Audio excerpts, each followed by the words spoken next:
Love this podcast? Support it and sponsor today. Simply head to ozcastnetwork.com for details. This podcast is proudly supported by Cooper's Ale House Jeps Cross and the ALH Group, Matt Hall from DR Kart South Australia, HandyPay, SA's leading personal lender, Patrizzi Course, and Tindo Solar, Australia's only solar panel manufacturer.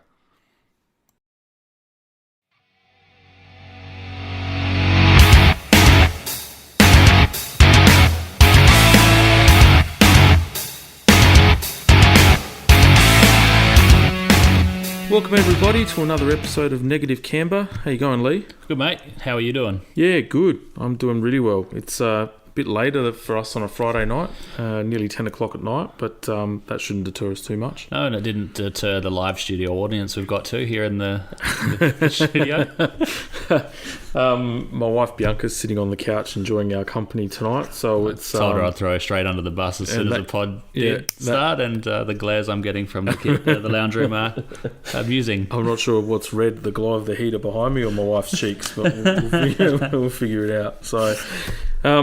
mate, it was a massive couple of weeks for us. Yes, huge. Yeah, we had an idea a couple of weeks ago of doing podcasts every week. Yeah, no way. But I can't. I think on behalf of both of us, really, I can't thank everyone enough, or we can't thank everyone enough for just the response, the feedback, the words of encouragement, and. You know, just the volume of downloads that we had for all of those episodes. But not even that, as well as the time that everyone afforded to you and I over the weekend of the karting championships, and for Todd coming in, and all the other chats that we've had with everybody in between who have expressed an interest on coming in as well. It's so appreciated, and we look forward to everybody who listens to this pod getting some more interviews and stuff to you in the near future. Yeah. Oh, look, when our podcast was referenced in that article on V8 Supercars, which was the main article for a good couple of days, headline article, I actually found out about it by accident. So I'm at work, and I noticed the reference to the Mother's Day ride. Yep. And I looked at I'm like, don't tell me. So I clicked on the article and I started reading it, and sure enough, Todd's been quoted, and they've quoted our podcast, Negative Camber. Yeah. And I'm not going to lie to you, man. I felt like I found out Bianca was pregnant with a third, which is not the case. I felt like I actually won the Bathurst 1000 and the Formula One World Championship. I somehow managed to win a race in karting as well. It was all those emotions in one all two. Your Christmases had come at once. Yeah. Man tears, not going to deny it. There was some tears swelling up, but it was so cool. Yeah, I was pretty pumped myself, sending out some messages to family and some other friends and whatnot. But thanks to Charlie for catching up and staying on board with the podcast. And I know she's said that she's going to tune into future episodes. So hopefully, Charlie, we look forward to bringing you some more content-worthy interviews in the future. Yeah, absolutely. So, and I know I got a call from Todd about 15 minutes after the article was released, and we had a good yarn about 15 or 20 minutes. So, mate, I know you listen. Thank you very, very much from the bottom of our heart. We had an absolute ball that night, and we really appreciate it, and I'm glad that you've agreed to come on as a bit of a regular moving forward. And to race at the Bend 100. Yeah, no. He found out he couldn't actually make it. He gave me a call specifically, and he goes, BJR have got a gig that weekend, and so he can't do it, which was a bummer. Build us up and then let us down. Yeah, exactly. But, we have got another thing too. I want to personally thank all the individuals that contacted me once the word got out of me becoming, president of the club. So I sincerely thank you from the bottom of my heart to everyone that emailed, text, called, sent me a message on social media, and the like as well. It means a great deal. It's very encouraging to note that there's a lot of people that are in my corner. But my job is not to have the limelight per se, even though this is probably a platform for that. My job is to do the right thing by the club and all the members and do the best job that I can. So I'll try not to let you all down. And we'll start to get some announcements and bits and pieces coming out to all the members in the next coming days. So speaking of announcements, the Tailem Bend 100 is coming up. Can't wait. This is going to be so much fun. It is going to be a lot of fun. We're currently at 11 or 12 go-karts, I reckon, which is great. I was hoping to get somewhere between 15 to 20. It's still achievable, I reckon. If we keep pushing, we'll get a few more. Yeah, 100%. And look, the entries are going to be closed at the end of the month, at the end of May, and that's a hard deadline, unfortunately, and that's largely to accommodate for catering, but also the deadline for Tailem Bend as well. So those that are interested, breakfast and lunch are going to be on offer. It's a fantastic race. It's going to be at least 2 hours in duration, and who knows with the weather, it might be longer. There's going to be proper podium presentations, champagne celebration, trophies, there's pit stops, there's going to be thrills and spills, and a good opportunity for all members to take part and have a bit of fun along the way. So jump onto the Scuderia Ferrari Club Adelaide website and register there, or hit me up or the club on our social media, and we'll send you all the relevant links to participate. So it's on the long weekend as well, so it's a good opportunity for family. You know, the hotel's right there at the Bend. They've got the restaurant and the Museum of Cars and all that sort of stuff. So even a mid-afternoon trip up on the Sunday, spend some time in the Murray Lands and have a look around there. A wine on the way up or whatever, and then have dinner and a sleepover if you can at the Bend, and then makes that sort of drive half easier on Monday morning. Yeah, 100%. And I mean, the race starts at 10 a.m. and we're looking to have breakfast and bits and pieces start at least an hour or so beforehand. So for those that aren't keen on getting up at the crack of dawn to do the hour and a half drive from your house to the track, then Leigh's right. There's the Big Four caravan park there with the cabins. There's the Ridges Hotel if you want to stay in a bit of luxury, and overlook the pit lane at night time. So really nice shacks along the river if you want an Airbnb or something like that, and have a bonfire with your family and do the old toasted marshmallows. Plenty of cool spots to really enjoy the long weekend. It's going to be a cold one, so a bonfire on the river sounds good to me. Yeah, absolutely. So get onto it, guys. It's going to be great. So now you were hanging around at Tailem Bend on the weekend. I did do a lot of hanging around and sticking my nose into places. Yep. Anything that came out from your nose sticking, or not really. I think it was all to be expected. We'd heard so much talk in the lead up, and I know we spoke with Todd about it. It was always going to be a Mustang track, and all those talks of parity, I suppose, were put to bed. If there was anything parity wise to look out for, I think that we would have seen the Holdens really standing up and smoking it again like they had in the early races, but we didn't. We saw Mustangs come to the front at a track that Mustangs should win at because of the way that the track is and the aero and all that sort of stuff. So that was probably the thing that really got put to bed over the weekend, but other than that, it was business as usual. Crowd wasn't too big, which is a bit disappointing, but it's understandable, I suppose, with being out in the boondocks. It's only your diehards are really going to go up there to watch, but the racing was good on Andre on Saturday. Pole, fastest lap. He's got the win even with his 5-second penalty. 3 different race winners over the weekend. They were all Mustangs too. All Mustangs. So but that was good. Cam got the duck off his back, and Anton got his first win for DJR Team Penske as well. So it's it was a pretty good weekend, pretty interesting weekend. The racing was fierce, and mixed conditions showed what it can all be about again, like we've seen with the Formula 1 in recent weeks as well. Yeah, exactly. And we'll cover the results in more detail a little bit more in our V8 segment, because there's a couple of things that we can touch up on that as well. Whilst I'm in the, let's call it the administration stage of the podcast, I made a promise to a couple of individuals to make some announcements. The first one was in regards to my little mild criticism, I guess you could say, of CMS in the previous podcast, so the Pod with Todd. So my critique was the unreliability of upload speed with CMS or Speed Hive, which is the main timing mechanism for Karting Australia. So, and I did throw Craig's name under the bus, Craig Denton, and he sent me a text just to clarify a couple of points. So I'll read them out so that way I don't paraphrase. But the main issue with CMS was the upload speed from the venues that they've had. So, his point was more that the system was very good. It's just there's quite a lot of factors that contribute to, some of the running issues that you may get on race weekends. So, certainly, when I caught up with the heads of KA for a bit of a coffee at the AKC event, they did say that they had to contribute a lot of internet infrastructure and bits and pieces to Southern Go-Kart Club, and it's no doubt the same with all the local tracks around Adelaide. I mean, they're all, when I say rural, they're all kind of isolated. They're not right next to towers and bits and pieces.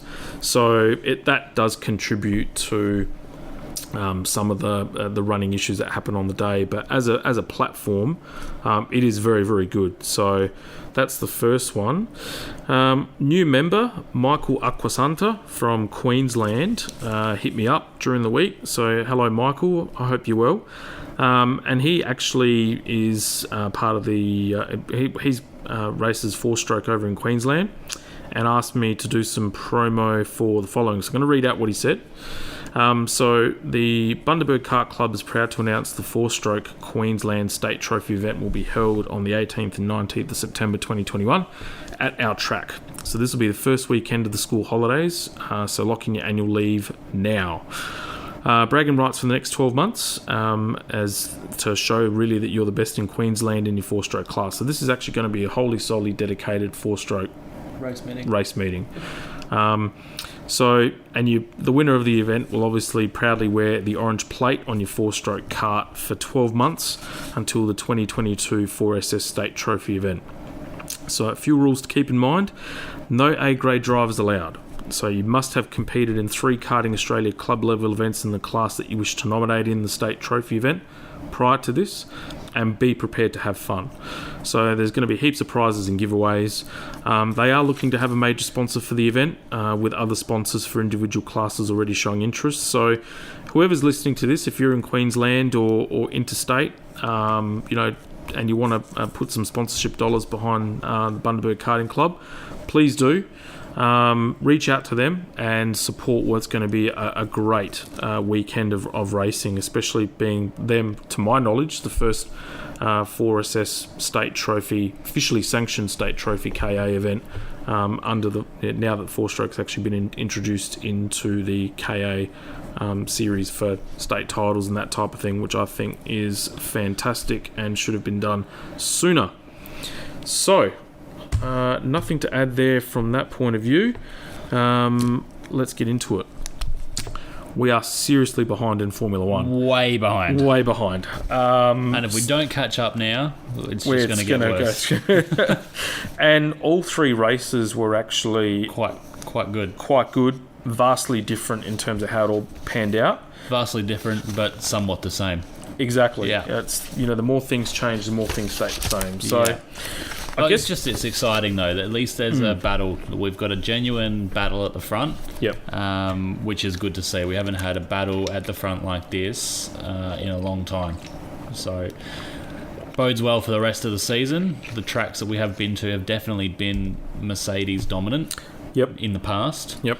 Well, I know we just said the same with V8 Supercars, but yeah, let's see what happens. We've got a couple of tracks coming up where Red Bull are usually quite fast, with Monaco, Azerbaijan, Hungary. Yep. So, the next 3 to 4 races in the championship, I think, could be really, really pivotal.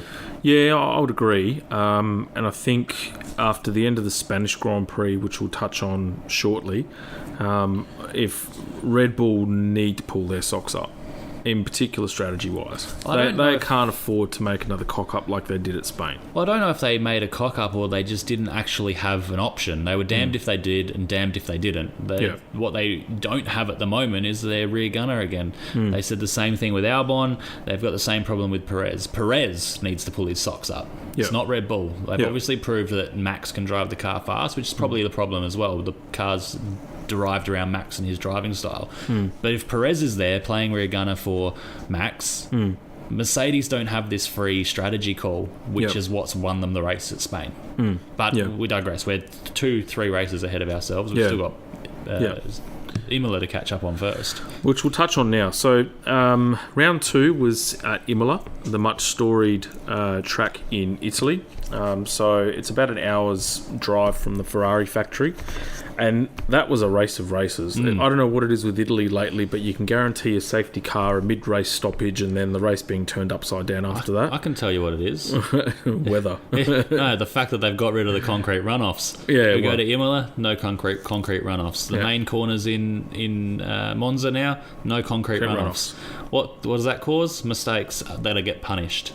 And it brings on good racing. And then you throw in some weather as well, and you got all the recipes. Exactly. So I'll go through the top 10, but the story behind how that all happened we'll cover in a tick. So first was Max Verstappen, second Lewis Hamilton, third Lando Norris, fourth was Charles Leclerc, fifth my boy Carlos Sainz, number 6 was your mate Daniel Ricciardo, 7th was Pierre Gasly, 8th Lance Stroll, 9 Esteban Ocon, and 10th Fernando Alonso. So Imola's main talking points: the start and the fight with Lewis. Now, if there was ever a point where Max had made a claim to say, I'm big, we already knew he was big time. But if there was ever a moment in the 2021 title race where he dropped the clutch, and metaphorically speaking, and made a statement to Lewis saying, mate, if you think you're going to have this easy, you've got another thing coming. Watch the first 30 seconds of the start of that race. And that was the statement of statements. Absolutely. And, off the start, he actually started in second gear to minimise the wheel spin. Took off like a scalded cat, and then not only got onto the inside of Lewis going into the Tamburello chicane, pinned him on the outside going through, right, and actually forced Lewis over the curbs. So to me, that tells me that Max is definitely not going to back down. And I would actually argue the fact that Lewis put his ego on the line there for a little bit, assuming that Max was going to give him some racing room, and paid the price. To be honest with you, when I was watching the race and I saw the replay again, to be blunt, I thought Lewis in the first half of the race, to a large extent, drove like shit. To be blunt, two glaring mistakes, which are really not him, but mistakes that even your mate Nikita Nikita did do it, but they were Mazepan light. Nikita has a spin. It has a spin, exactly. They were Mazepan light. And very uncharacteristic. But then, in typical Lewis good fortune, right, the race actually stops because of the Russell and Bottas incident, which we'll talk on in a sec. He's then given the lap back, and then starts from 6th behind a safety car, and he's got pace to burn. On fresh tyres. But to his credit, right, and utilising the car's pace advantage, to come from that position to then finish second and go into damage limitation control, I mean, you've got to stand and applaud. Because I don't think Valtteri would have done the same thing if the shoe was on the other foot. No. Sometimes you got to make the best of your luck as a champion, and that's what makes legends from just general champions. And he's done it again. He did the same thing with Monza when he ran came into the pits when the pits were closed, and then the race stopped, and he fought his ass off to come through again. And he has been kissed on the end a little bit. But it's what makes or breaks a person, and he got really lucky, but uncharacteristic, like you said. And I mean, hopefully it's a sign of the pressure. He knew that the pressure was on from Max, and he knew he couldn't get stuck behind those lap drivers. So hopefully, if it's on that early in the season and he can crack under a little bit of pressure, like I said, hopefully after these next few races, if the championship points pressure really starts to weigh in on this, we might see some more. Well, from my research and reading, the Red Bull has a much bigger setup window in comparison to the Mercedes. And in the first couple of races, but in particular at Imola, because the conditions were cooler, Mercedes had a massive issue of actually getting tyre temps up. Right. So it would take the Merc probably in say Valtteri Bottas's hands probably about 3 or 4 laps before the tyres would actually come up to operating temperature, whereas with the Red Bull it'd be instantaneous. So in the early stages of the race, that was the reason why Max blew out the lead to something like 5 seconds. And Lewis really didn't start to actually get his act together from a performance standpoint of view in that car until probably about lap 11. But then by the time they came to their first pit stop, he's actually been able to get better tyre life and then drop the gap down to what was like 1 or 2 seconds. So the day on Friday afternoon or Friday night, Mercedes approached the FIA to make some modifications to their brake duct. And the idea behind that was to modify the brake duct to make it smaller. And so what they were anticipating was to build up some excess heat in the tyre to allow for a quicker warm-up. The FIA gave them the thumbs up, said, yep, that's cool. You can put some tape or something like that around it just to make it smaller, make that smaller. What it did do is Lewis was able to work his way around it. Valtteri struggled, couldn't do it. He needed to and the reason why was that at the end of one lap, and you saw it in qualifying, Lewis was able to churn out a lap. Valtteri would take 3 or 4 laps to come good, right, which was what contributed to him being so fast in F1, FP1 and FP2. But then come qualifying, he was in no man's land. And that's why he was struggling in the race as well. He just could not get tyre temps up. What then happened when Lewis in the race was able to bridge that gap to 1 second, right, when it came into the pit stop, the front wheel sticks in terms it got stuck on the hub. The reason for that, smaller air brake duct, more heat, the metal expands, and then it got trouble taking the tyre off, so it was sticky. And then he comes out second behind Max, and then all of a sudden the pressure builds up. He's losing time because of the tyre pressure build up. It's wet. He gets stuck in traffic, makes a bad move, a desperate move, bang, into the sand trap, and that was the end of that. So that was the key thing with Imola in regards to all of that. But Max drove exceptionally well. You've got to give credit where credit is due. And I'd probably say for the most part, this is probably the best I've ever seen him drive. You can tell. He thinks he believes this season that he can do it. He's got the car to do it, and he just believes that it's on this season. Whereas before, he knew sort of second or third in the championship was the best he was going to do. But I think he definitely believes this season he's got a car that can fight for race wins at most rounds, if not all the rounds. And you'd probably argue to say that the power unit with Honda is actually on par with Mercedes, or if not marginally lower.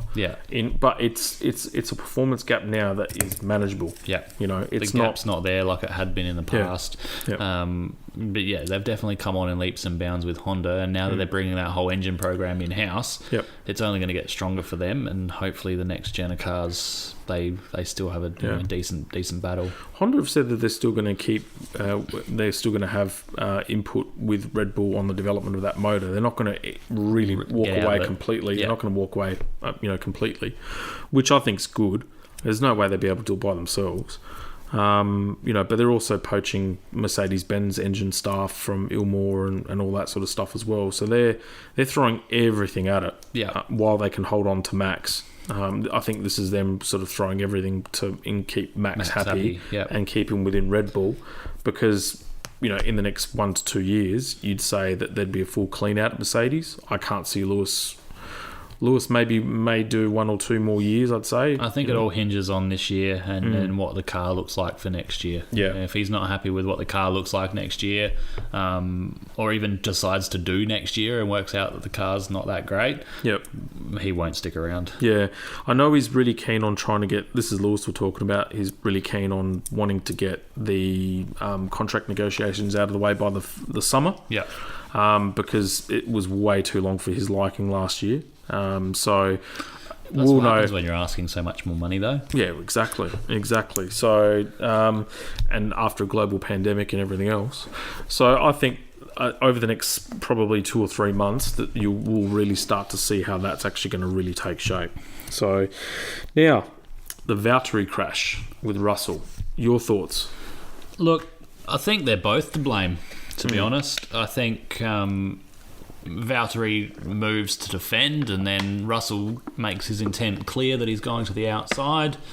And then I think that Valtteri sort of shuts the door a little bit and causes the crash. I don't think...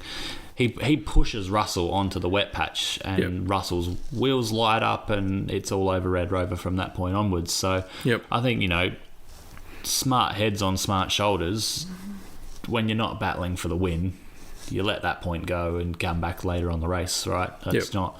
There's no need to be racing that hard for the final points paying position or thereabouts. Is it completely George's fault? I don't think so. I think there was a lot of fault placed on him unnecessarily or unwittingly. I think Mercedes did that to an extent to protect Valtteri's headspace. I think so too as well, and then they sort of put George in the corner where we know George is pushing for that second seat at Mercedes, and they sort of forced him to take the onus on that crash. And but the way I saw it, I don't think it's George's fault or Valtteri's fault. I think it's a circumstantial crash. But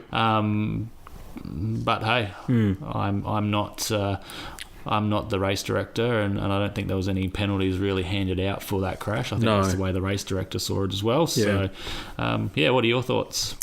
Certainly a racing incident. I think George was probably a bit ambitious to try and overtake on the outside of approaching left-hand bend, especially in the wet, and it didn't take much wheel contact for that car to lose control.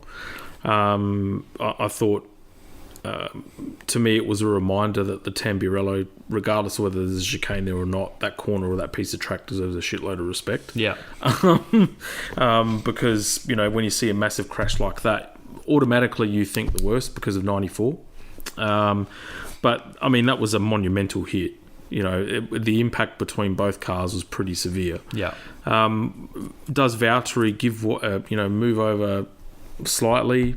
Yeah, he does, but which you kind of, I would have held my line if it was me, because all George would have done, I mean, he had DRS, but where they were approaching that corner, he would have been on the outside anyway, and all Valtteri had to do was just, do a bit just of hold his line. Exactly, do a bit of a max and show George the curb, and that was the end of that. It. So, look, it's easy to sit from an armchair perspective. The cameras give you all that, but I think the best part was Kimi. Have you seen all the social media stuff of what Kimi Räikkönen posted on his Facebook page or something like that? No, I haven't. So there was a social media video that came out where Kimi's put this video of this old school, like this Captain Cook looking pirate, and he's walking down this ship, and there's all these explosions and bits and pieces happening behind him, and all this carnage and all this crap from this ship is blowing around all over the place, and he's just walking through it. Much like his onboard, where he's crashing all this polystyrene and foam goes everywhere, and these bits and pieces coming through. And then he turns around and at the end of it and goes, whoa, that interview as well. So that for me was the highlight. That was fantastic. I'll look that one up when I get home. When you get it's on his Facebook page, but it's fantastic. But Lando was rock solid. He showed Danny Rick another clean pair of heels. He's had a solid start to the season. You know what? I think had he not been penalised for his qualifying 3 indiscretion, I would go as far as saying that Lando, pace-wise, would have been a contender for the victory. I would say that would have been the one that got away. For sure. For sure. Because to come back and finish third overall and then play the strategic game, they had the pace all weekend. It wasn't like it was just a flash in the pan, and he capitalised on like the safety car period. That was genuine pace for McLaren that weekend. They looked really sharp. So I would probably say that would be the one that got away. But still to be on the podium for him, solid. rock solid. Yep. Shown Danny Rick again a clean pair of heels, like you said. Yep. Got to be happy with the start of the season that he's had. For Yeah, sure. 100%. And I think a special mention to Ferrari. I thought they were pretty rock solid for that whole weekend. They weren't far away. Yeah. Race pace was a little bit, on the slower side compared. They weren't definitely not top three. Maybe an outside chance for third in terms of pace, but to get fourth and then also fifth, considering all the challenges that Carlos had at the beginning when he was struggling on the wets. Yeah.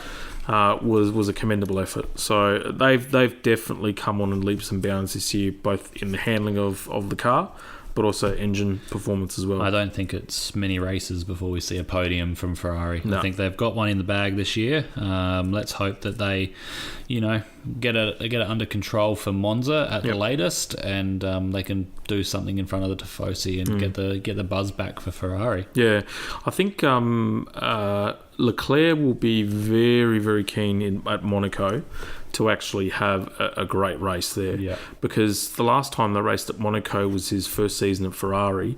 He was lightning fast in practice and qualifying, and then binned it. In qualifying, and then binned it again for the race. Yeah.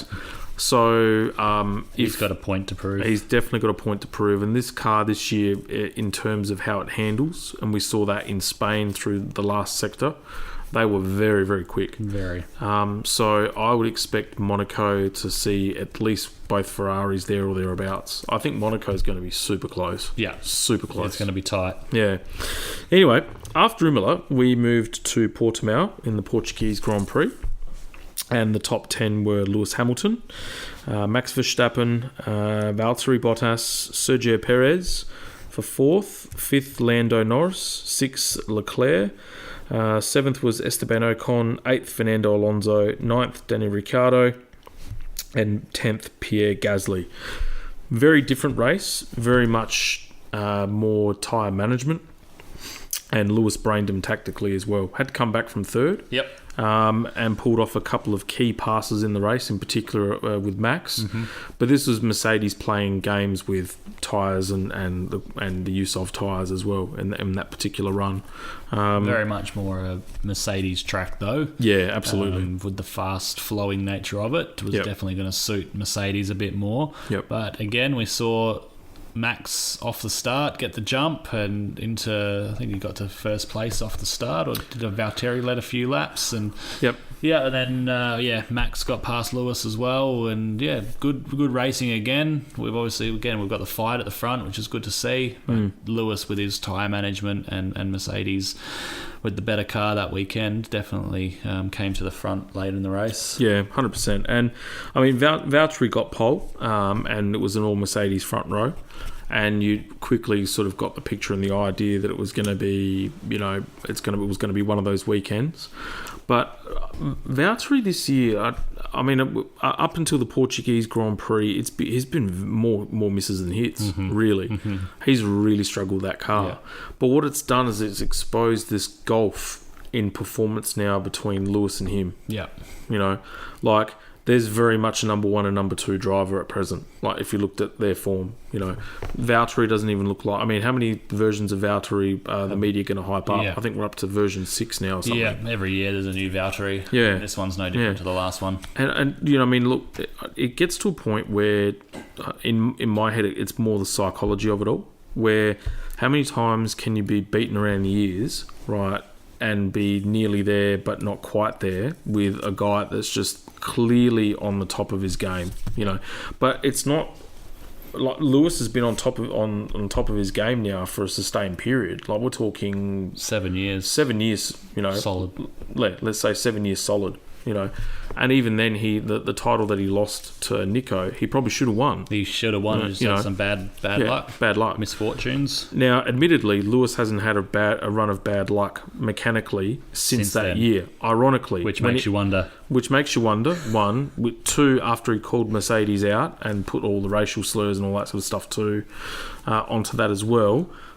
He's never had... I can count on maybe one finger... He's had one mechanical retirement since then. Yeah. I'll call it. Yeah. Right. If he has had a retirement, it's been through a mistake, right? Like, say, Germany 2 or 3 years ago. but I can't remember, and I'm sure one of our listeners will pull us up on it, but I can't remember a mechanical failure that Lewis has had since then. Now, in a season where the cars are not developed to their full potential because of next year, the odds would suggest that at some point that luck's got to change, right? But it doesn't look like it's going to change. No. So, I mean, I would actually think that Valtteri's now being psyched out of it. Where he thinks he's got to run, and then come the race, it all turns to shit. Yeah. Now, be it, you've got to make your own luck to a large extent, but I mean, damn. It's just common theme now for Valtteri. He'll qualify in front of Lewis, and then it comes to the race, and Lewis brains him. So yep. I think he definitely has got some work to do mentally. I know he spent a lot of time over the off season doing it. You saw that on Drive to Survive and all that sort of. He really psyched himself up for this, but maybe he's put too much pressure on himself for this season, knowing that he's going into what could be his last season with Mercedes. If he doesn't pull his finger out, and it's done the opposite for him, and he's really struggling with the pressure. Yeah, it looks like that from the outside. I mean, it could also be that this year's car, with the change of regulation, it's just only doesn't a small suit him. change though, but you wouldn't think it would have that much of a impact on him. Largely the car is the same. It's just a few small aerodynamic tweaks that have been made. But maybe it doesn't suit his driving style now. We'll have to wait and see, I suppose, how the rest of the season plays out. It is still really early, so there's time for him to bounce back. He's still not a world away in the points. But we'll see what happens. What's your take on Fernando's return with Alpine? How good! Like, he's really pushed it to be away for the amount of time that he has been away for, and then come basically jump straight back in the car. Very, very limited testing, and he's giving Esteban Ocon a run for his money. I think he was a good driver. He was one of the best in the sport before he left. He's probably come back and proved that he is still one of the greatest drivers going around at the moment.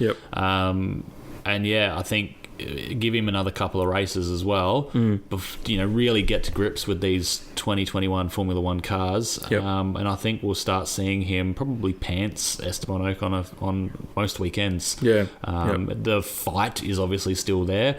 You see some of the most aggressive overtakes still coming from him. So the passion and the fight for the race victories is still there. It's now going to be, hopefully, him and Alpine can work together and they can bring back some form for the squad. You can never take the fight out of a fighter. Regardless of age or any of that sort of stuff. And everyone's pushed his father time at some point. But I mean, even from the Spanish Grand Prix, you could tell that he's still got it. He just needs to have the machinery underneath him to do it. And Alpine have certainly made a lot of headways in performance over the last couple of Grand Prix. But like every team, at some point they're going to draw a line in the sand and pretty much say, right, we're concentrating on 2022.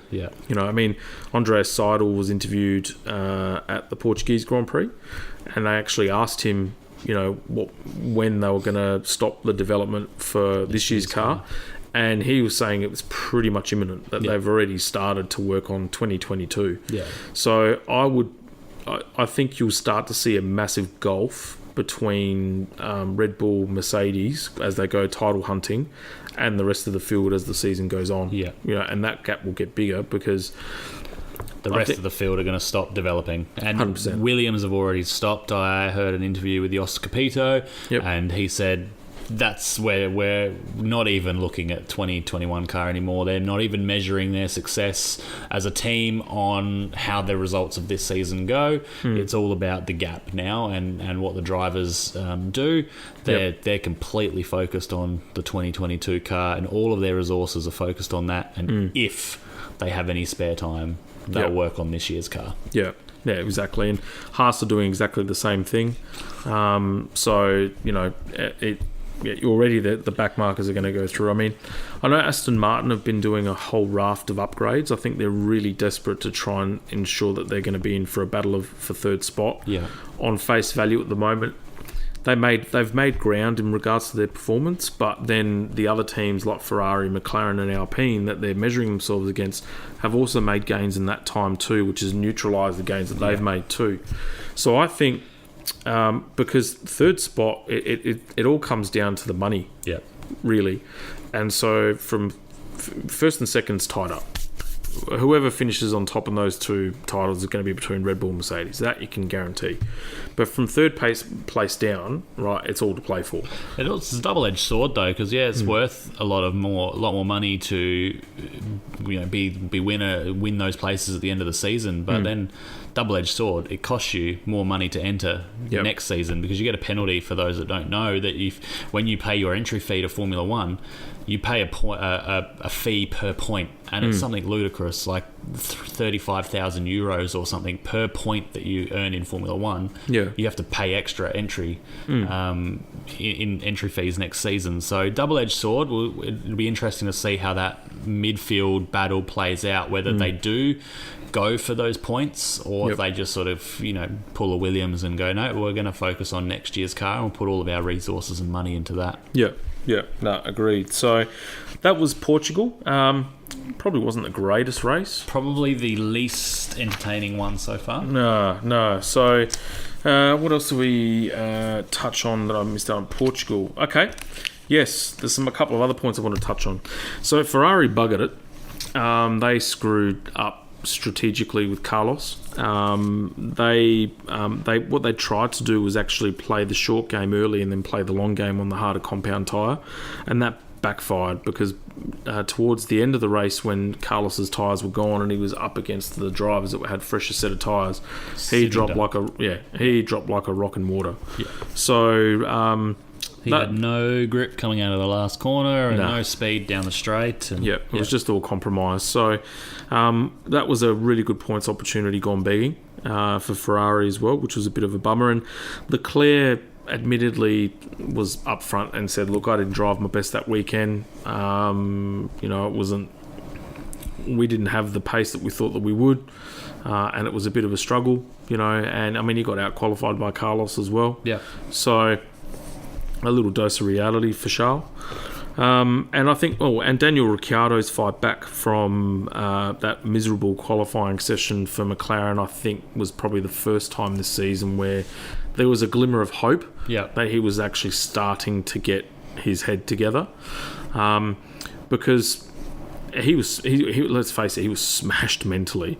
He's actually copped for the first time in his career what he's done to others in the past. Which for a driver of, all drivers are egotistical, but for a driver of his calibre, that's a kick in the nuts.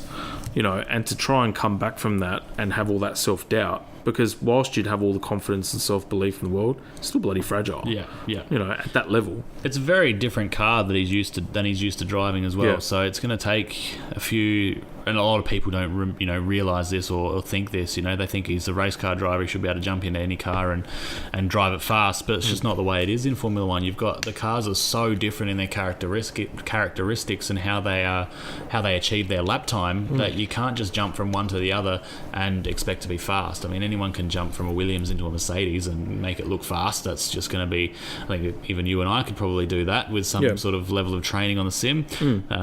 But Dan's got a bit of an uphill battle, and by mid-season, Monaco, I reckon, is going to be the true test. We'll see see what happens there, and I think we'll see if he really takes the reins back from Lando. I think what Portugal also highlighted was actually all of the senior drivers that have moved teams or that have come back into the sport on the outset have actually really struggled because of that.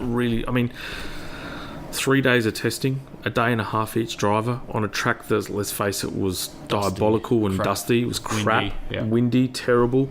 That's not great.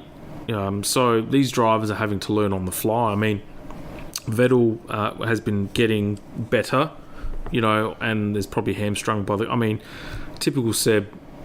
goes to Aston Martin, looks at last year's Racing Point, thinks, you beauty, I'm going to be in for it. All of a sudden they change the regulations, and the car isn't as good as what it was last year, and Aston Martin are starting to crawl back from that. Fernando coming back from a sabbatical. You got Daniel switching over from Renault to McLaren. Who else is there? Sergio Perez with Red Bull. They've all been struggling to come to grips, and they'll have flashes of brilliance and speed coming through, which we started to see in Spain, but then that's then counteracted by a miserable race or bad qualifying and then a great race, and there's no consistency amongst the lead drivers outside of the settled lineups at the moment. Well, we're seeing that in the V8s as well. The V8s, it's the same thing. You've got the guys that have swapped teams and are finding it hard to find their feet, like Anton at DJR, and he's just one of a few that have swapped teams and haven't found their feet just yet. So it just goes to show that they are race car drivers, but the race cars that they're getting into aren't exactly the same as the one before. So it's they've got a bit of adjusting to do, and like you said, with only 3 days of testing, it's hard work. They're all pushing shit uphill. Yeah, exactly. So then we came to last weekend in Spain. So at the miserable Barcelona track, please, for the love of Christ, get rid of the last chicane out of that last corner. Make it the way it used to be. A nice, flat-out, right-hand sweeper, 180-degree bend, it's full gas all the way until the first corner, and have a guess what? You might actually get some more overtaking opportunities because DRS might actually be useful at that point of the track. So please, FIA, please, Barcelona, don't modify turn 10 and make it what was an overtaking opportunity and now a non-overtaking spot. If you're going to do that, remove the chicane. Right? So, you know what? I've grinded my gears already too early in the podcast. It's the same. They're doing it for the Melbourne GP track as well. They're taking out the chicane at turns 9 and 10, and they're making that flat-out sweeping bend now. But they're still not doing anything with the fast chicane, which is going to cause a problem. They're not going to be any faster through the fast chicane. They're already pushing it at that limit, and then it's going to cause the guys in the dirty air to fall even further behind. So the passing opportunity at what was turn 14 still not going to be a passing opportunity. You know what they should have done with Melbourne? Moved it back to Adelaide. Yes. But what they should have done was, I like what they've done by straightening out turns. Which one is it? Well, you just mentioned it then. 10 and 11. 10 and 11. Love that. 9, 10, whatever 9, 10. It is there, But then instead of going the rule left-right chicane, actually follow the road and have the circuit go through where the off-track part of it, and just have it all flowing and straight up until that hard braking zone. Because that would be epic. That would make an actual passing opportunity there. A bit of DRS 100%. As well, passing 100%. Opportunity. Tighten that corner up a little bit. I think they are doing that anyway, tightening that corner up, but they're going to drop so much room in the left-right fast chicane now that it's just not going to be any different.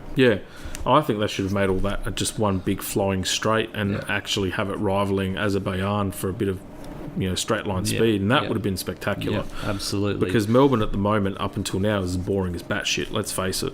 Pancake flat. Don't think it's going to get any more enjoyable, to be honest. But I'll be happy to be proved wrong. Yes. You know what they need? They need rain at that racetrack. That's never. I don't think it's that. The 1 year that it rained, or 2 years that it's rained at Melbourne, they've had cracking Grand Prix. But that's 2 out of 20. So shit. Anyway, I digress. Spanish Grand Prix top 10. Lewis. Hamilton, number 2, Max Verstappen, 3, Valtteri Bottas. It's a familiar ring to it now. It does. Charles Leclerc, 4th, 5th, Sergio Perez, Daniel Ricciardo, 6th, Carlos Sainz, 7th, Lando Norris, 8th, Esteban Ocon, 9th, and Pierre Gasly, 10th. Mercedes outdid Red Bull in terms of tactics. I think this is where we come back to what I said earlier. Red Bull were damned if they did, damned if they didn't in this race. I don't think they had another way to play it. They probably could have pitted Max a little bit earlier and tried to cover him off, but See, that's my. I was gonna. I wouldn't say pull you up on it, but raise it up before. Would you have not? I mean, Max had track position. Lewis wasn't going to get past him up to that point anyway. Would you have not come in the following lap? But it depends on what the undercut was. I wasn't watching the race, so I wasn't sure. I'm not sure on the gap, but I think it was pretty close. A couple of seconds. So if Lewis was 2 seconds faster on his outlap than Max was doing on worn old tyres, you've lost the track position. Because you're still going to come out, you're going to do your pit stop, you're going to come out and you're going to be behind Lewis, and then you've got to race him on the same tyres, under the same conditions. You're not going to get back past him. So when... like I said, you're damned if you do, damned if you don't, because you could have pulled Max in and gone, okay, we're going to do the 2-stop and try and force Mercedes' hand, but then they had Valtteri. And if Valtteri's sitting in that window and Max comes out behind Valtteri, well, guess what Valtteri does? He puts up the wind sail and he slows down and he holds up, and then they've got a 1-2. So Red Bull sort of had to go with what they got, and when Lewis pitted, they would have known the numbers, they would have seen Lewis's outlap and gone, oh, well, I guess we're into it now. Well, the engineers basically turned around and said, straight up, this is Hungary all over again. You know, that was so powerful with about 25 laps or whatever it was to go. But then, to Lewis's credit, the drive, you know, and like the wear rate on that Mercedes was obviously very small, because he was 1.5 seconds quicker than Max, or 1.5 to 2 seconds quicker than Max consistently every lap thereafter. You know, so what it showed was the real pace that Mercedes had, race pace wise. Well, I don't know if it was just real pace wise or whether it was the just tyre advantage was there too. The tyre advantage, but also he didn't have to manage the tyre anymore. No. Instead of making the tyre go 45, 50 laps, he was only suddenly making it go 20. So he can suddenly not tyre manage, which is what Max would have had to have been doing, and Lewis could just push. Credit, like you said, though, he's still got to do 20 laps flat out, qualifying laps back to back to make it work. And the car got better also when he made that early race, first pit stop change where they took a bit of load off the front wing. And then that car was just an absolute jet after that. Absolute jet. But what was your thoughts on the actual overtake on Bottas, where they were claiming team rules, mate, you got to back it off, but Valtteri didn't make it easy? I missed it all, to be honest. I haven't had time to catch up on the Spanish one yet, so I didn't see it. I'm going to have to YouTube that one. All right, so Valtteri was getting spanked, as usual, and he was playing more of a longer game, and his engineer had were looking to put tyres later on to try and close the gap up to Max. But Lewis was on a roll by that stage. So the engineers have turned around to Valtteri and say, look, Lewis is vying for the race win. You have to let him through and don't hold him up. But Valtteri holds him up to a point where Lewis lost a couple of seconds in lap time. So, where for that actual lap, rather than being 1.5 seconds quicker, he was actually about 3 or 4 tenths slower than Max on that lap. So Valtteri begrudgingly let Lewis through on turn 10, but Lewis actually had to overtake him. So it wasn't like it was, I'll pull over and feather off the throttle and let you through. Right, this was Lewis having to actually make the overtake. So Lewis played the sportsman line after, and pretty much said, look, I don't have any issues with what Valtteri did. Valtteri said that he was trying to somewhat make it as hard as possible. But you can tell Valtteri is nowhere. He'd finished probably, I think, 15 or 20 seconds behind Max and Lewis. And in the race, they were miles quicker than anyone else. It was a 2-horse race. There was no one else. Season's going to be a 2-horse race. There was no one else that was in that sort of playing field. But it's funny the psychological wars that Lewis and Max are now starting to play. So at the very beginning of the race meet, Lewis had the press interview, and one of the reporters actually asked Lewis the question about, well, what are your thoughts on the season so far? And he's like, well, quite frankly, you know, Red Bull have got the fastest car, but they're still making too many mistakes, and we're capitalising on those mistakes, and we shouldn't be doing that. You know, I shouldn't have won the races that I've won. Let's be honest. And so all of a sudden, Red Bull are like, hey, come on, Lewis, come on, fucking stop playing the games here, brother, you know. And but it showed, you know. It showed, you know, that he was proven correct. Right. But then Max, again, is so funny because traditionally Barcelona, front row, you're on the right-hand side of the track. There's no racing line there. It's full of marbles and grime and shit. right? And then Max pulls this fantastic start, Launch launch of his life, and it just grips up and bang, he's gone. Yeah. But also to a point where now Lewis, going into that turn, was on the outside, and visibly you can see the in-car footage. He's actually given out on the steering wheel. He had to. Right. He had to. Like you said earlier, Max is in that mood now, and it's if I'm on the inside, I'm going to crash into you. So you better not turn down on me. He knows it's everything to play for, and he'll force Lewis off the track if he needs to. Yeah, but it was Lewis played the long game. Yep, I think, but the writing's on the wall where I think the longer the season goes, if this title gets really close, the two of them are going to have a first corner shunt. It's going to happen. I guarantee it this year. Yeah. You know. Look, there's been 2 close calls already. Yeah, exactly. Well, 3 really. Yeah. If you include Bahrain, because that was close as well. Yeah. So it's, I mean, credit to them for giving them the space and pushing the limits, and it's been great to see at last 2 teams going for a championship. Yeah. Whether Red Bull can sustain it for the whole season, because I know Mercedes will. Yeah. Unless all of a sudden, I think the pressure's really on Perez. If he brings the pressure to Mercedes and starts making Valtteri have to work really hard, it's going to be on like Donkey Kong for sure. It's all about those second drivers standing up now. Yeah, you're right. I think Sergio will get there. He's getting there. It's just having to, again, as I said before, senior driver coming into a car that's been heavily designed around Max, completely different design principle and how to get the speed out of it. He'll get there. He's already out-qualified Max once. Yeah. So you know that when but even he's openly admitted that I'm still getting to grips with this car. So I would probably suggest that come over the next 2 Monaco is... Monaco's Monaco. That's anyone's guess. Yeah. I think come, I'd say, over the next 2 Grand Prix after Monaco, you'll probably start to see it. A better performance there as well. Well, we're seeing it already. He's closer to the front. I think he's got his best result of the championship so far at Barcelona. We're seeing the same happen with Danny. It's the first weekend that he's really given Lando something to think about and 100%. Almost, driven the pants off of Lando.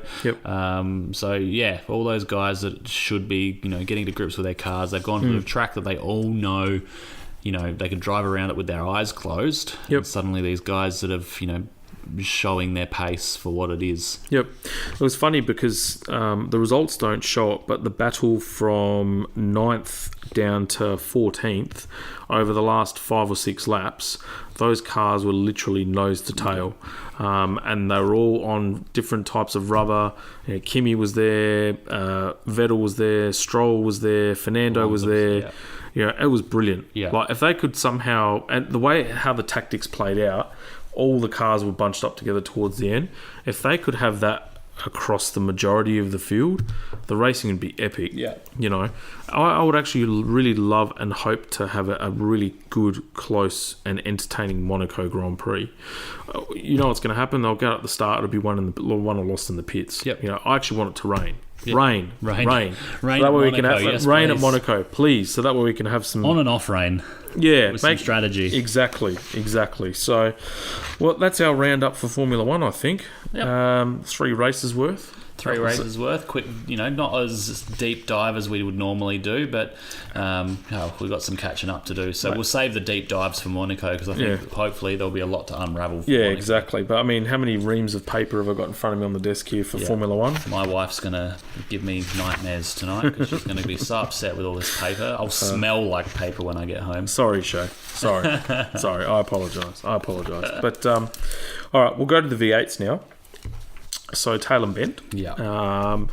Race 9 was held on the Saturday, and surprise pole with Andre Heimgartner in the Kelly Grove Racing Mustang. It was actually interesting because all 3 races, there were all 3 different Mustang teams that won. Which for the purist or the armchair enthusiast is great. But all 3 were very different races in their own right as well. So Heimgartner ended up winning the race. Second was Chaz Mostert, 3 Anton Di Pasquale, 4th Cameron Waters, 5th Nick Percat, 6th the GOAT Jamie Whincup, Great first name too. 7th was Shane van Gisbergen. 8th was Will Davison. 9th was Brody Kostecki. And 10th, Jack LeBrock. And our boy Toddy finished 15th. So the most impressive piece of footage for me for the whole weekend was Chad Nailon going to interview the BJR boys on the Saturday. And all 4 cars were occupy the last 4 positions on the grid, which was as humiliating as you could possibly imagine. What made it worse was that Todd was actually genuine top 10 pace in practice earlier in the day, like genuine pace.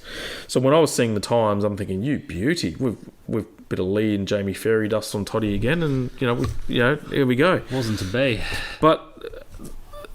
It's funny because the most impressive thing I found was the fact that he was the only one that wanted to be interviewed, or was agreed to be interviewed after the interview, like after the qualifying. He's literally ripped his helmet off. Yeah. And there's no excuses. There was no finger pointing. There was nothing. And he took ownership. He took accountability. He took responsibility on behalf of the team, and just basically said, "Look, I've got to get on with it." Yeah. Not much he can do now. Yeah. And it's like, kid's a champion. Yeah. Absolute Class champion. act. Class act. Absolute class act. Anyone would think Lee Harrison taught him some stuff. But, Don't toot my horn too much. Credit to Toddy. The fight back to 15th in wet conditions was pretty impressive. He was running 12th for a little while as well. But, yeah. What did you think about the old Fabs? It was a bit dirty. Yeah. Definitely ran him out of room. Yeah. But I think Todd put himself there in the first place with a small mistake over the back of turn 9, 10 out in the weeds a little bit there. So had he not made that mistake, he wouldn't have been in that position, and it was just a compounded interest really for making the mistake. But yeah, I think Fabs was a bit, Todd had the run, he was on the outside, and there was just no respect or room given. Yep. So yeah, fair enough that there was a little bit of heat under the young fella's collar. Yeah, you could see Fabs definitely come off the line and sort of narrow the track off a little bit. And he could probably argue that he needed to take the line in for the corner, but at the end of the day, Todd was right alongside him. It wasn't like Toddy was behind this B pillar. No. He was literally alongside him. Yeah. So in that case, then, concede it. Yeah. Because Todd had the line for the corner, So, yeah, I think it probably would have been handled a bit better. Toddy wasn't happy about it after too. No. So I think great strategy call by the BJR guys, though, all but one of them starting on the slicks and just, waiting for the track to dry out. It really helped Percat.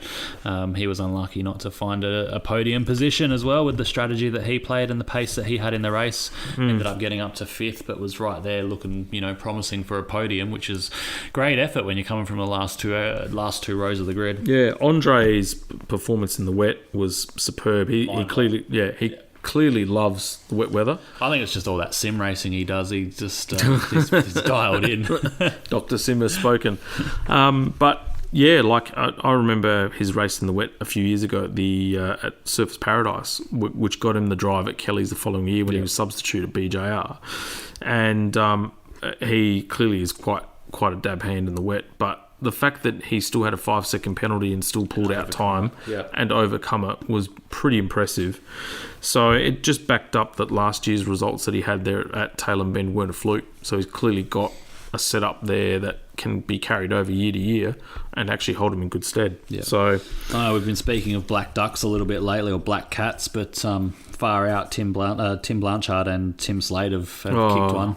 Geez. I feel sorry for the poor guys. They've done so well qualifying. They've got genuine race pace. They're affiliated with a good team, and they deserve so much more. And they just keep finding themselves on the wrong end of the crap stick. Yeah, absolutely. Race 1, getting caught up in that melee going into turn 6, I think it was, coming off second best out of that, and just crap luck all weekend for the Blanchard Racing squad, which is not good to see. Hopefully they get the monkey off their back soon. They deserve to get a win. They deserve to get up on the podium there. They've got the pace, they've got the personnel, they've got the effort. Just really want to see them do well. I love the blue. Yeah, what did it look like in the flesh? Oh, beautiful car. Yeah, is it a metallic finish? It is a metallic finish. Yeah, it was gorgeous. So nice coming down the straight. Yeah, I just want them to see it in victory lane there. Yeah, I hope they make a model of that because I might add that to the collection, I think. So, anyway, race 10 was the opening race on the Sunday. Mother's Day. Yeah, Mother's Day. And Anton Di Pasquale ended up getting pole and ended up taking the race win as well. And it was a DJR Team Penske 1-2. So second was Will Davison, third was Van Gisbergen, fourth was James Courtney, great drive. Fifth was Brody Kostecki, another great drive. Sixth, Bryce Fullwood, finally showing some pace again from what he had last year. Seventh was Andre Heimgartner. Eighth, Thomas Randall, you ripper. Ninth, Mark Winterbottom, and 10th was Scott Pye, and Todd had a 19th place finish, so he struggled on that race there as well. And got caught up in some dramas in lap 1, I think that one was. Yeah, so that was the main accident of the day where Andre Heimgartner went on to the inside of Tim Slade coming off turn 4, I think, the kink as they're going up the hill and down. And so Andre's come in and brushed Slady aside, and Slade's been forced off the grass. He's come back onto the track, which has prompted Mostert to veer to the left, snag Cameron Waters. Cam's then spun directly in front of the oncoming traffic, cleaned up Tim Slade, just completely ripped off his right rear end of the car, and then chaos and mayhem directly behind it was all avoidance. Dave Reynolds went out. He clobbered Nick Percat, who got half spun. So it was a shitstorm. Yeah. And that turned everything all sort of topsy-turvy from there. So I'll go through race 11. Pole was Di Pasquale again. Cameron Waters ended up coming back. So a superb effort by Tickford. They had a 2-3 hour turnaround time to repair that whole rear end and to come away. So he replicated what he did last year, and that was actually win the final race at the Bend. So credit to Cam for a great result there. Shane Van Gisbergen was second. Will Davison third. Win Cup was fourth. Chaz Mostert fifth. Percat was sixth. Tim Slade seventh. Yay for Slady. 8th, James Courtney. 9th, Scott Pye. And 10th was Andre Heimgartner. And Todd ended up having his best result for the weekend, which was 13th. So our ambassador for the club came back swinging in that final race. But my takeaways for the V8s on the weekend, watch out for Will Davison. He is collating a superb, consistent set of results over the course of the season so far. Yeah. If he starts to jag some wins, which will probably happen, I would suggest, and a couple of the others sort of trip over themselves results-wise, he's going to be right in the hunt for this title. Yeah. I think Will has the capability of having a very consistent season. He's driving with his head and using his experience whilst he's getting acclimatised with the team. Yep. But I think he's going to be a major player in this. I actually see it becoming a 3-horse race between the Red Bull guys, and I reckon Will would be the outsider right at this stage. Yeah, right. Yeah, I think you got to throw Anton in there too. I think he's coming to grips with the Penske car or the DJR car as well. He needs some luck though. Shane needs to trip over himself. Soon to keep his championship interesting. Well, that's the thing. Like, he's had a couple of poor runs, like Simmons Plains from the second race onwards. Shane's kind of been there, or the car hasn't quite been where it is. 6 races now without a win. Yeah, which, considering the run that he had at the start. Yep. But he's actually, the others have tripped up around him, and Will at the moment is getting the consistency in the podiums and the results. But because of Shane's massive start and Will still kind of finding his feet, the gap between like first and third is bigger than what it actually probably really should be. Yeah. So whereas Jamie's just ticking over the results and he's still well within touching distance. But at the same time, when Van Gisbergen's having one of those races, they haven't actually capitalised. Well, the same consistently thing happened at the Bend. Yeah. Shane was not having his best weekend. He was just the middle of the 10 for qualifying, and then you get to race 2 and Cam and Chaz take each other out, second and third in the championship, gone in one race. Yep. Like you said, everyone else is tripping over consistently, but Shane's just stringing them together. Even when he has a bad race, it's a 5th. which consistency wins championships, and him, Will, guys like that are just ticking along. Jamie, they're going to be in there at the end of the championship. Yeah, exactly. We've got to remember that it's a much longer championship this year compared to last year. Yeah. They still haven't done the, Townsville's coming up soon, so that's going to have a proper, sort of Clipsal type, the Adelaide 500 2-hour 250k race, where a lot can happen. You've still got the Enduro, the one Enduro, yeah. So there's still lots to play for. So while the points gaps are quite big at the moment, there's still a lot to play out in this championship as well. Yeah. So watch this space. Lastly, on the V8s, there was a crisis meeting, or supposed crisis meeting, held with all the teams on Tuesday in regards to what on earth is happening with Gen 3 at the moment.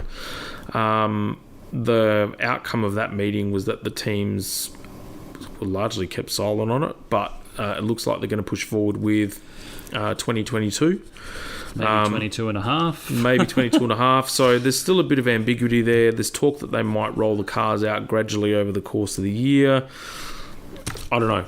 But I just don't see it happening. I don't see how we're now halfway through May and no one's got an idea of what they're building yet. And we've still got 26 cars to build. There's a lot of money that's got to go into that as well. You look at a team, the cars are going to be $500,000 each, let's call it, and you got a team like Brad Jones who's got to build at least 4 of them. There's $2 million that Brad's got to find. I don't see how this can happen so late in this year already and be ready to go with the proper amount of testing and the proper amount of aerodynamic testing, that sort of stuff that has to go on behind the scenes, ready for a start in February next year. I just don't see how that can happen. So I think there's a lot to play out. I agree. I would probably suggest that for me, I would actually run this year's cars for one more season. Get the build right, make sure it all works, make sure all the parity and the aerodynamics and all that sort of stuff stack up, because the last thing you want to have is another shit show in the past where they've supposedly done all this testing and then there's just parity and adjustments along the way. Not only that, but you also don't want your championship to look silly. How do you phase in a car that's going to be vastly different to the current gen car that's running right now? You can't phase it in slowly over the year. No. Otherwise you're going to have to run 2 championships. The ones that are running the new car, the ones that are running the old car. You may as well just bring Super 2 in. Yeah. Well, they did it the last time they've done something like that was in 1992 at the end of Group A. And they then introduced the 5 litre. So if you remember the Bathurst 1000 of 92, you actually had HRT and Peter Brock and was one of the other teams that had the new 5 litre Formula cars. And then Dick Johnson was with his Sierra and Nissans and all that sort of stuff were in there as well. And then it went to an all V8 Formula the following year. So there could be a couple of teams that might want to put their hand up and say, right, we'll run it at Bathurst, because if there's ever a place you're going to run aero testing, we'll do it that. I'd probably give it to one of the smaller teams that aren't going to have a realistic shot at winning and say, right, you guys are going to be our guinea pigs, have a crack. Or if Triple Eight or DJR are going to be happy to run the wild card entry and run one car each like that at Bathurst. So at least that way, they'll have 6 hours and a whole weekend of collated data that they can actually look and measure between the two teams. That would be what I would do. Give it to get a bit of money supercars, give it to the teams on the side as a bit of a cash incentive. Right. Make it your wild cards with a couple of credible drivers, and what have you got to lose? Exactly. Absolutely nothing, right? But it doesn't destroy the integrity and the credibility of the championship. That would be the way I would do it. So, right, end of V8s. MotoGP. Man, have there been some cracker races or what? Absolutely. How many have we got to catch up on? 2, I believe, and there's one this weekend at Le Mans. So I'm going to bring up my MotoGP results. So the first one was Portugal, and they were Fabio Quartararo in first. So this was at Portimao again. Francesco Bagnaia second, Juan Mir third, Franco Morbidelli fourth, Brad Binder fifth, Alexis Spargaro sixth, Marc Marquez seventh, Alex Marquez eighth, Enya Bastiani in ninth, and Taka Nagagami in 10th. And then we had the Spanish MotoGP race where we had Thriller. So Jack Miller finishing first for his first... Was it his first ever MotoGP win? No, not his first ever MotoGP win, but his first one in the this factory year, team. The factory team, because he won that one in Assen in the wet that year. And that's right, he did the too. The birth of the Shui. Yep, that's right, yep. And then you had... So it was actually a Ducati one too. So you had Francesco Bagnaia second, Franco Morbidelli in third, Taka Nakagami in fourth, which is a massive result. Juan Mir in fifth, Alexis Spargaro sixth. You had Maverick Vinales in seventh, Johan Zarco in eighth, Marc Marquez in ninth, and Pol Espargaro in 10th position. So the talking points from the MotoGP over the course of those two races. So the first one, I guess, we'll talk about Jack. So Jack Miller. His qualifying was what really set him up for his win in Spain. The fact that he was actually able to sit behind Bagnaia, who's arguably been probably the more consistent out of the two, and get that toe and propel himself up to a front row start was what set him up for the rest of the weekend. So credit to Jackass for for using his head really and actually using some intelligence, because it's hard.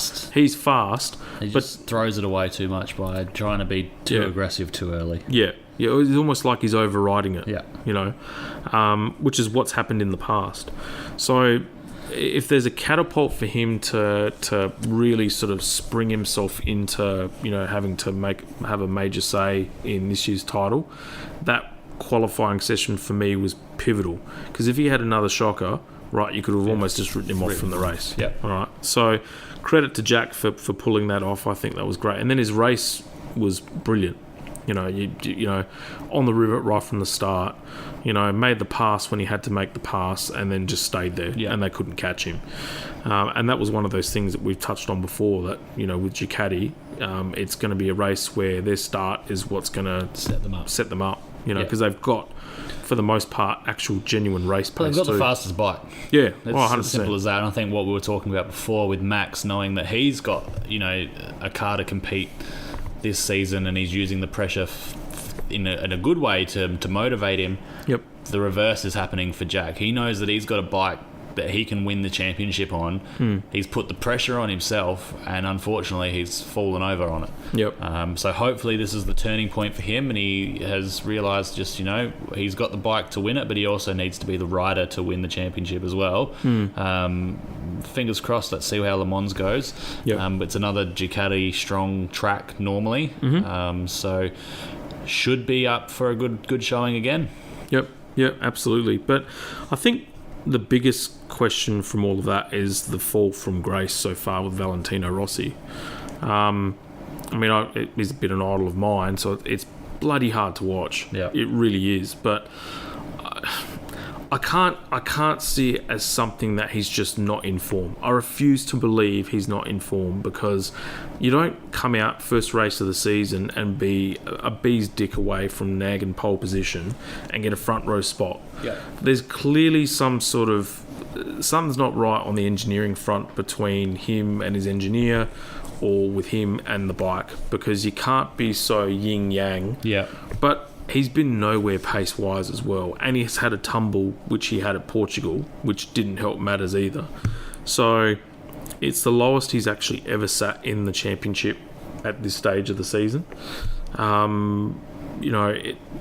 It would beg the question, does he continue next year? What's he got to prove? He's riding for the love of it. Yeah. I think realistically, if he was honest with himself, heart of hearts, he knows that he probably doesn't have a realistic shot at winning a championship anymore. No. If it were me, you're in your 40s, you've survived, you've had major falls, you've had major injuries, but you haven't had a fatality or anything like that. Maybe hang the helmet up and call it a day. There's plenty of other things you can ride for the love of riding than you can continue racing. He races rally and GTs. Exactly. So but I don't know. I hope. This weekend's Le Mans, and traditionally Rossi's been very, very good at Le Mans. He's always been there. I don't know. I hope we can see a glimmer of hope right? Otherwise, it's going to be a very long season. It is, yeah. You know, and the fact that Morbidelli, for example, is actually getting podium positions now on a bike that's 2 years older than his, right? It's now, to be honest, Morbidelli's been in that team and has had the same engineering group around him since that team started. Rossi hasn't. So maybe it's that whole integration and understanding about trying to convey that message. Yep.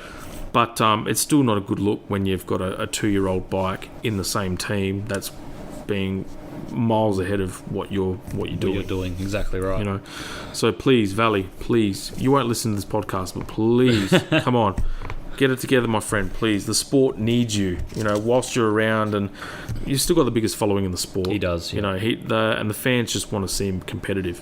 You know, so please. Fabio Quartararo, he suffered in Spain, arm pump. Yep. I've had arm pump in racing go-karts. It's not not comfortable. It's not good. No. You know, and it's debilitating. And I mean, I'm in a 100k an hour go-kart, maybe 100k at best. I'm being generous. Yeah. Whereas he's on a 345 kilometre an hour motorbike. So if you're getting arm pump on a motorbike like that, that's some serious problems. But he actually had an operation to treat that. So I'm not sure how that could have happened. But I think Jack did the same thing. He had the operation to treat his arm pump and it came back. I think it's pretty common that you can have it come back. So hopefully he finds some ways to overcome it. And for me, it was I found it was actually a fitness thing, but then also the fact that I would grip the steering wheel way too tight and so tight. And I was unconsciously doing that. I didn't actually realise how hard I gripped the steering wheel until, I became actually aware of it. Yeah. And did some research on it.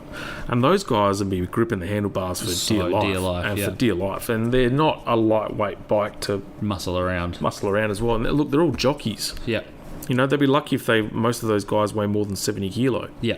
So to wheel that thing around at that level of speed, it doesn't...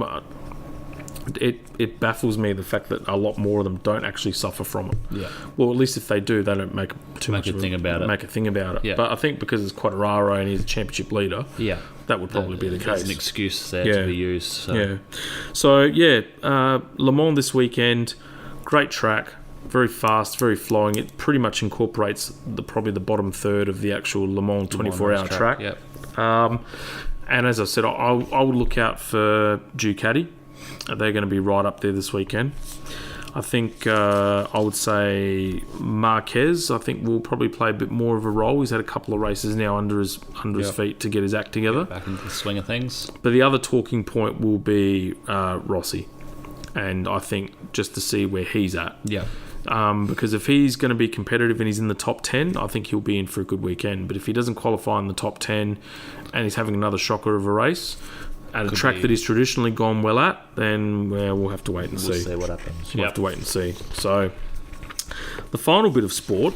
Some TCR. TCR. So we had TCR that happened... Motorsport Park. Yeah, at Eastern Creek, going back a couple of weekends ago. Yeah. So a very quick snapshot. Race 1 was held on the Saturday, and newcomer to the series, Josh Buchan, in a Hyundai i30 took out the winner's position. James Moffat in the Renault Megane was a welcome return to form in second, and Chaz Mostert was third in the Audi. Then on the Sunday, they had to delay the start of the race slightly for fog, which was cool. Reminded me of some of those early mornings at Bathurst. Yep.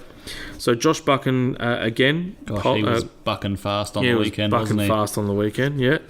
I think we just found the title for the new pod. Chaz Mostert was second. And then my boy Michael Caruso finished third. And then on race 3, later on that day, Michael Caruso got his first win. Yep. Buchan good was Buchan fantastic. Josh got second in race 3. And Dylan O'Keefe got third in race 3 as well. So really close racing, great series. I love the variety of it. It's got so much going for it. And it was funny, I was listening to a podcast this week from V8 Sleuth, and it was an older podcast. It was during the pandemic last year.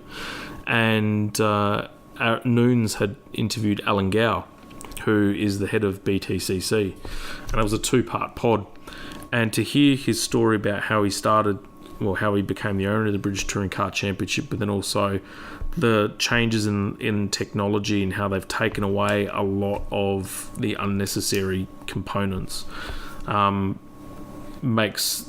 Obviously it shows the viability of having a cost-effective series, but also one that's showroom relevant.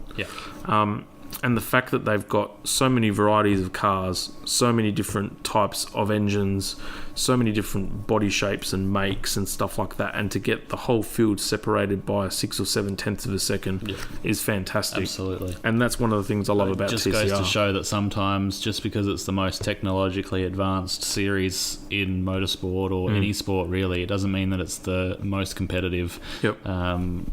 Like you said, the variety of manufacturers in something like BTCC and TCR, not even that, but even World Touring Cars, and how close they are. You have 2 or 3 or 4 different manufacturers vying for the win every weekend.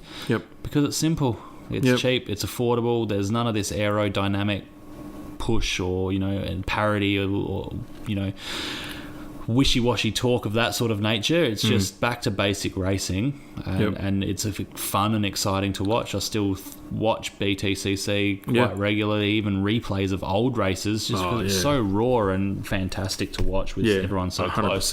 Yeah, 100%. I mean, look, at the end of the day, who cares at the telemetry data? Who cares what type of gearbox they've got? Who cares really, on things like suspension uprights and all the whiz bang bits and pieces? Why do the teams need to have live telemetry and in-car stuff where they're constantly coaching the driver and really taking away the driver element of driver element of the sport?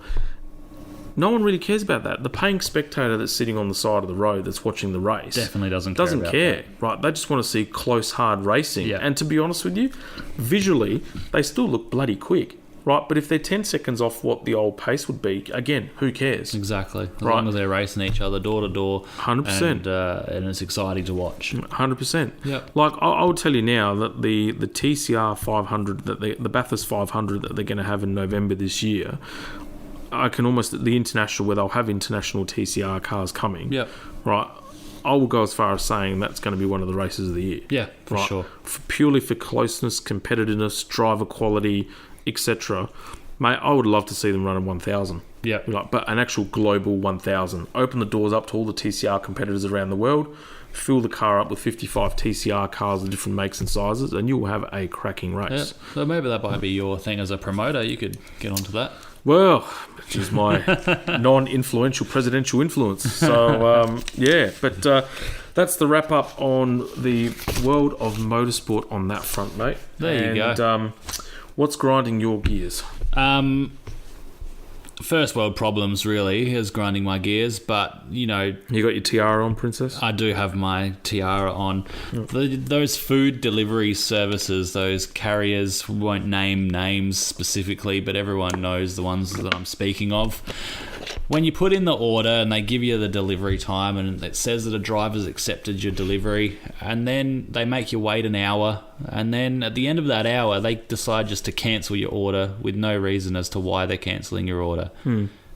It just really winds me up. We were away and the kids were hungry and we'd ordered some pizza, and 7:55 comes along. I've got 2 starving children. Pizza was supposed to be at the door at 7:45, and then I get a text message that says it's been cancelled. It's not good enough. Pull your finger out. Fast food delivery services. I can't imagine you hangry though. I don't get hangry, but I have two kids that get hangry. Oh no, that feels. I had to put them in front of the TV, which they were so upset about. But I had them getting the little mini milks that you get out of hotel rooms, and I got them. We didn't have bowls or anything, but we had Weet-Bix, so I got them to empty their mini milks into a cup, and they were dipping their Weet-Bix in and eating them like Tim Tams or cookies or something like that. Desperate times called for desperate measures while we waited for our next pizza, but. At least the second people didn't let us down. And food delivery services, stop grinding my gears. I can't help myself. I have to. Biscuits. This is what grinds my gears. Okay. Now, props to Biscuits. Congratulations to you, buddy. You got 3rd place in the state titles for dirt karting. But I hear that you took a week off. Was it a week off? 2. 2 weeks. Yeah. 2 weeks off 1 to prepare for the event, and then 2 to celebrate a third place. It took a week off to celebrate a third place. You didn't even win the bloody championship. And you're only racing on the dirt. You didn't need a week to prepare your bloody go-kart, you sissy. Biscuits, please. Yeah, maybe a couple of days, but not a week to celebrate third. All right. There's the second place of the losers, Biscuits. Please. Biscuits, we love you. And I will take you up on that drive of your dirt cart. Just find a seat big enough to fit me in and I'm there. But, yeah, I can't say I take pleasure in taking a week off to celebrate third. No. So I reckon that's a wrap, mate. Oh, good stuff. Yeah. Up to date. We're about half an hour short of 3/4 an hour short of our Pod with Todd record. Oh. But, that was, sure was good. Good one. Yeah. All right, well, we'll be back again in a couple of weeks' time, even a week or week and a half's time. Something like that. We'll have Motogp from Le Mans to cover and possibly Formula 1 from Monaco. Yeah, it'll be the eve of Monaco, and then we'll also probably do a preview of the Tailem Bend 100. Yep. So there'll be... teams readout and a form guide for that one. Yep. Oh, yes, before I go, I must not forget... Monado have got a race. The Go-Kart Club of South Australia have got a race meet this weekend. There's C and D grade titles, so they've got a reasonable turnout of karts. Majority of the field is basically Tag 125 and 4-stroke. First 4-stroke meeting for a couple of months. So conditions are going to be mixed, I think. There's talk of some rain. Maybe it might be cold and windy over there. So good luck to all the competitors out there this weekend. Have fun, and please give us some insight and some stuff to talk about for the results for that weekend, and we can share all that on our next podcast. So, good night, mate. Good night. And we'll see you all next time. Love this podcast? Support it and sponsor today. Simply head to AuscastNetwork.com for details.